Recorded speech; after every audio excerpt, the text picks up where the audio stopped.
একটি বাস কাউন্টারকে Saint Martin পরিবহন তাকে কিন্তু অভিযানে কিন্তু জরিমানা করেছেন। আমরা এখানে ভোক্তা অধিকারের যে এই মুহূর্তে যে কাউন্টারটি আছে দেশ ট্রাভেলস, সেখানে আসলে অভিযান চালাচ্ছে এবং এখানে বিভিন্ন অনিয়ম তারা খুঁজে দেখার চেষ্টা করছেন এবং তারা যে ধরনের অভিযোগগুলো পেয়েছেন এবং সাধারণ মানুষ থেকে সেগুলো আসলে পর্যবেক্ষণ করার চেষ্টা করছেন। এবং আমরা এখানে দেখছি যে তাদের যে টিকিট আসলে কয়টি তারা দিয়েছেন ঈদ যাত্রায়, এছাড়া কয়টি টিকিট তারা তারা ভাড়া বেশি রেখেছেন এবং কত রেখেছেন, মূল্য তালিকা সব বিষয়ে তারা কিন্তু খুঁটিয়ে খুঁটিয়ে দেখার চেষ্টা করছেন। এবং আমরা দেখেছি প্রায় এখানে প্রায় 10টি মতো যে কাউন্টার আছে সেই কাউন্টারগুলোতেও কিন্তু আসলে গিয়েছেন এবং সেখানে তারা দেখার চেষ্টা করেছেন যে এখানে কি কি অনিয়মগুলো আসলে তারা চোখে পেয়েছেন। আমরা সেই বিষয়গুলো আসলে জানার চেষ্টা করব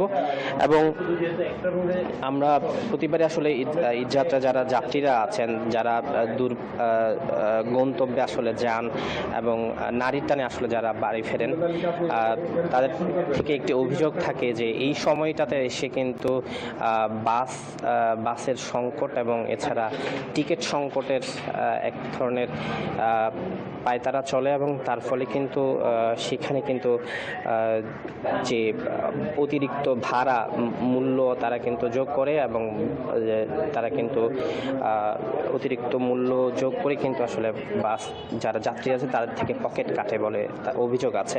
এবং তারই প্রেক্ষিতে কিন্তু আমরা দেখতে পাচ্ছি এখানে অভিযানে জরিমানা করা হচ্ছে। আমরা একটু এখানে ভোক্তা অধিকারের যিনি পরিচালক আছেন তাদের থেকে আসলে জানার চেষ্টা করব এবং জানার চেষ্টা করব যে এখানে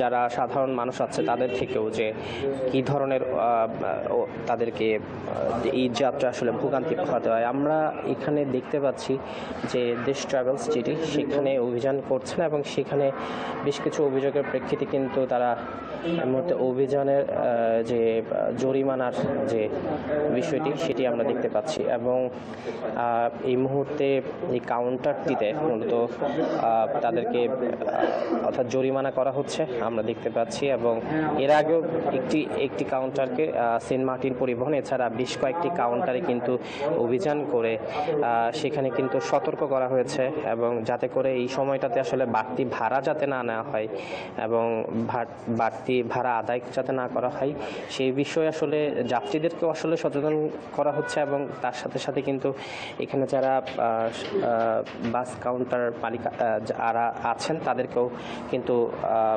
বিভিন্ন নির্দেশনা দেওয়া হচ্ছে। আমরা একটু জানার চেষ্টা করি আপনার কাছ থেকে, যদি একটু বলেন আর কি যে আপনারা কয়টি কাউন্টারে মূলত আজকে অভিযান করেছেন, এছাড়া এই যে বিভিন্ন সময় ঈদ যাত্রা একটা কমন একটা অভিযোগ থাকে যে বাড়তি ভাড়া আদায় এবং বাসে সিট নেই বলে একজন অতিরিক্ত টাকা চাপিয়ে দেয় আর কি যাত্রীদের। আপনারা আসলে কি কি অভিযোগ পেয়েছেন এবং কয়টি কাউন্টারকে জরিমানা করা হচ্ছে? আমরা অনেকগুলি প্রতিষ্ঠানে গিয়েছি, এখানে বেশ কিছু হবে। আমরা 3টা প্রতিষ্ঠানে আমরা মূল্য তালিকা প্রদর্শিত পাইনি, তো 3টা প্রতিষ্ঠানকেই আমরা ভোক্তা অধিকার আইনে আমরা জরিমানা করেছি এবং তাদেরকে সতর্ক করেছি। মূল্য তালিকা না থাকলে যেটা হয় যে এখনও তো ঠিক আছে, একটু পরে যে কোনো সময় ম্যানিপুলেশনের আশ্রয় নিতে পারে। আর আমরা তাদের সাথে তারা যে অগ্রিম বিক্রি করে দিয়েছে সেই টিকিটগুলির কার্বন কপি আমরা চেক করেছি।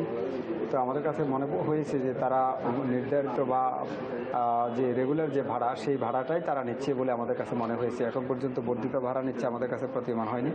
তারপরেও আমরা উন্মুক্ত রয়েছি, যদি সাধারণ কোনো ভোক্তা বা প্যাসেঞ্জার আমাদের কাছে অভিযোগ দাখিল করে যে তার থেকে অতিরিক্ত ভাড়া নিয়েছে বা অন্য কোনোভাবে সে ক্ষতিগ্রস্ত হয়েছে, তখন আমরা আইনগত ব্যবস্থার দিকে যাব।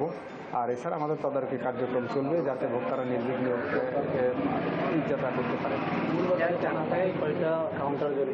3টা প্রতিষ্ঠানে আমরা জরিমানা করেছি এটা সহ।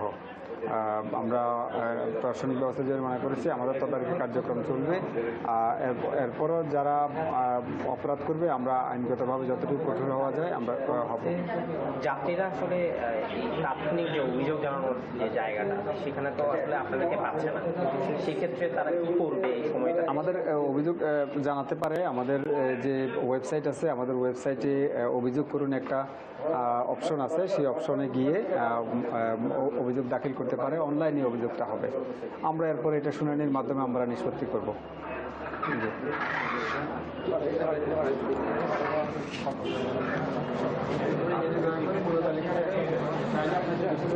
দর্শক, শুনছিলাম যে ভোক্তা অধিকারের পরিচালক যিনি এবং এখানে সে কিন্তু তিনি প্রায় 3টি দোকানকে অভিযোগ করেছেন এবং 3টি দোকানকে জরিমানা 11,000 টাকা জরিমানা করেছেন। এবং আমরা শুনতে চাই এখানে ভোক্তা অধিকার অধিদপ্তর প্রায় কয়েকটি কাউন্টার আছে সেখানে অভিযান চালাচ্ছে এবং আমরা দেখছি যে এখনো পর্যন্ত প্রায় সকাল 11:30 অভিযানটি শুরু হয়েছে এবং চারপাশে দামপাড়ার চারপাশে যতগুলো আসলে কাউন্টার আছে সবগুলোতেই তারা কিন্তু অভিযান চালাচ্ছে।